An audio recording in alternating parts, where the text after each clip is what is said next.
infeksi bisa menyebar ke bawah kulit.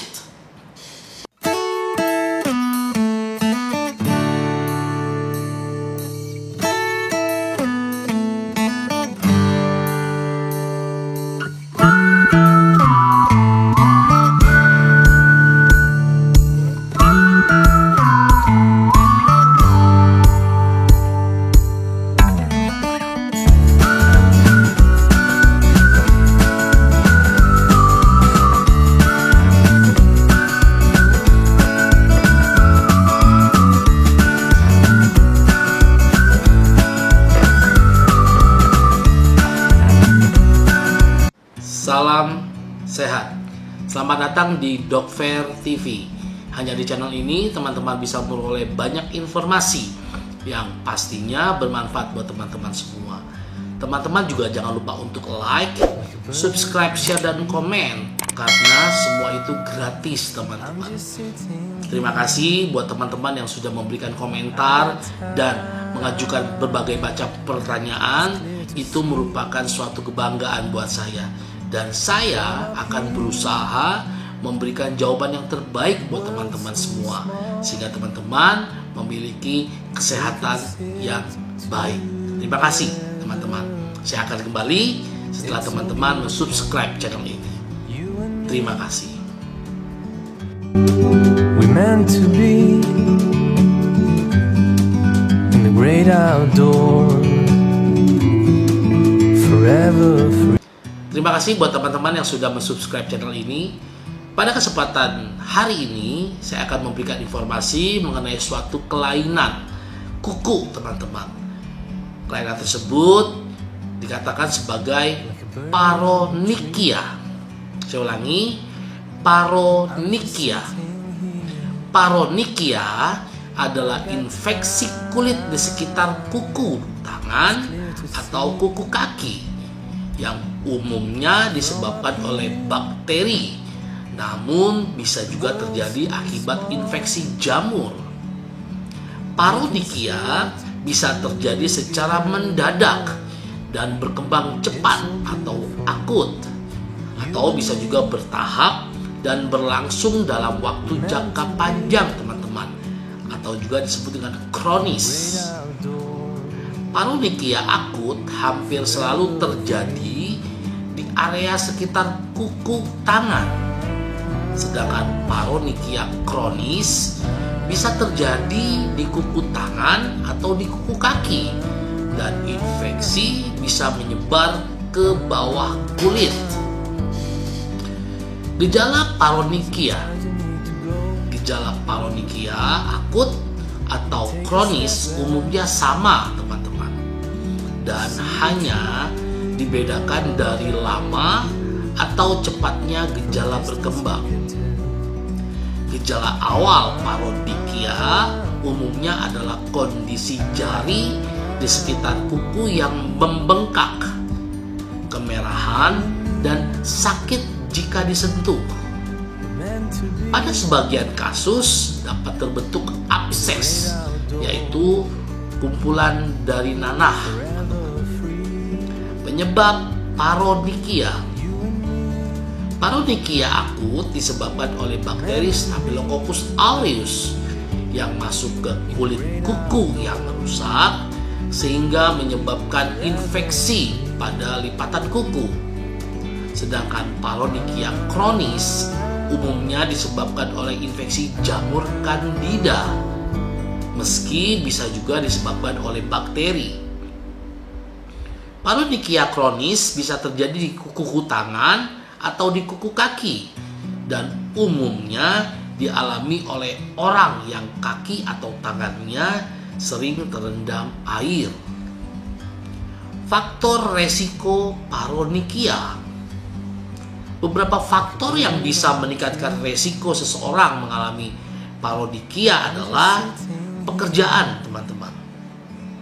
Pekerjaan yang bisa meningkatkan resiko paronychia adalah seperti nelayan.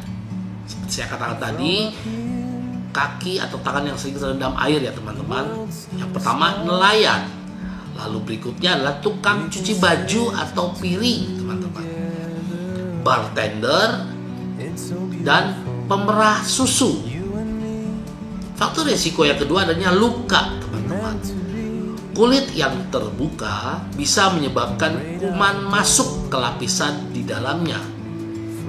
Kondisi ini bisa terjadi disebabkan oleh beberapa faktor, seperti kebiasaan menggigit kuku, teman-teman. Jadi, saya sarankan untuk teman-teman yang mempunyai kebiasaan untuk menggigit kuku, pelan-pelan dihilangkan, teman-teman. Lalu teknik manikur kuku yang kurang baik, kuku yang rusak akibat eksim atau dermatitis kontak. Faktor risiko berikutnya adalah kondisi kuku. Mengenakan kuku palsu dalam waktu yang lama bisa membuat kuku menjadi lembab.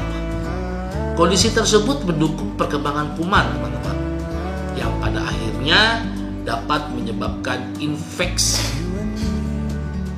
Cantengan akibat arah pertumbuhan kuku yang salah juga beresiko menimbulkan paronychia. Diagnosis paronychia. Paronychia umumnya dapat dengan mudah didiagnosis melalui pemeriksaan fisik pada kuku dan kulit di sekitar kuku. Dokter juga bisa mengambil sampel nanah dari area yang terinfeksi untuk diperiksa. Langkah ini dilakukan untuk mengetahui penyebab infeksi, sehingga dapat diberikan pengobatan yang tepat. Pengobatan paronychia. Dokter akan meresepkan antibiotik minum seperti erythromycin jika infeksi pada pasien disebabkan oleh bakteri. Namun, jika infeksi tidak terlalu parah, pasien cukup diberikan krim antibiotik yang berisi asam fusidat. Sedangkan pada pasien dengan paronychia kronis, dokter akan meresepkan salep kortikosteroid seperti hidrokortison atau betamethason. Dapat juga diberikan salep anti jamur, misalnya clotrimazole dan miconazole. Obat anti jamur dalam bentuk tablet seperti itraconazole atau terbinafin juga bisa menjadi pilihan. Jika abses sudah terbentuk dan bengkak di jari kaki sudah sangat membesar, dokter akan membuat irisan pada abses untuk membuang nanah. Jadi dilakukan tindakan minor surgery ya teman-teman. Dalam proses ini dokter bisa mengambil sampel nanah untuk diperiksa, sehingga penyebab infeksi bisa diketahui dengan pasti, teman-teman. Tapi sebelumnya, jari pasien akan dibius dulu, teman-teman, sebelum dokter melakukan prosedur ini. Pada kondisi kuku yang sedikit tumbuh ke dalam atau yang sering kita kenal dengan istilah cantengan, dokter bisa mengangkat sebagian atau seluruh kuku tersebut. Untuk membantu proses penyembuhan, pasien bisa melakukan sejumlah hal-hal berikut ini, teman-teman. Yang pertama, rendam kaki di air hangat selama 15 hingga 20 menit. 3 hingga 5 kali sehari untuk mengurangi nyeri dan pembengkakan. Yang kedua, konsumsi obat pereda rasa sakit seperti paracetamol atau ibuprofen. Yang ketiga, pilih alas kaki yang nyaman, terutama yang terbuka di bagian jari, bila paronychia terjadi pada area di sekitar kuku kaki. Komplikasi paronychia. Meski jarang terjadi, paronychia bisa menyebabkan komplikasi sebagai berikut. Bisa terjadi abses, teman-teman. Perubahan permanen pada bentuk kuku, penyebaran infeksi ke tendon, tulang, dan aliran darah. Itu komplikasi yang biasa terjadi akibat paronychia, teman-teman. Pencegahan paronychia. Paronychia bisa dicegah dengan melakukan hal-hal berikut ini, yaitu kenakan sarung tangan karet jika pekerjaan membuat sering bersentuhan dengan air. Jadi harus menggunakan sarung tangan karet, teman-teman. Lalu jangan mengenakan kuku palsu dalam jangka waktu yang lama. Keringkan tangan dan kaki setiap selesai menyentuh air. Hindari kebiasaan menggigit kuku atau mencungkil kulit di sekitar kuku. Jangan memotong kuku terlalu pendek. Pastikan memotong kuku sejajar dengan ujung jari, teman-teman.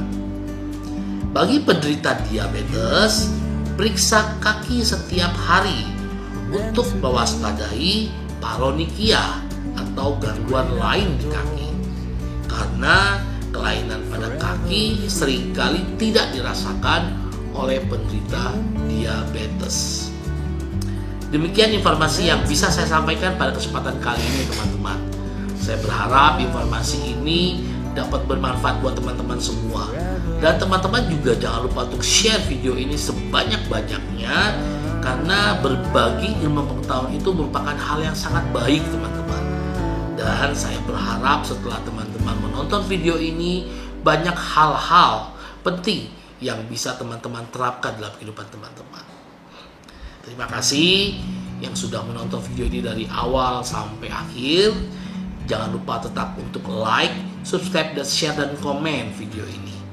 Seperti biasa, teman-teman, di akhir video saya selalu mengajak teman-teman untuk tetap memakai masker, menjaga jarak, dan sering mencuci tangan. Lakukan protokol kesehatan dengan baik, teman-teman, supaya COVID-19 atau pandemi ini bisa segera berakhir dari negeri ini. Terima kasih, teman-teman. Salam sehat.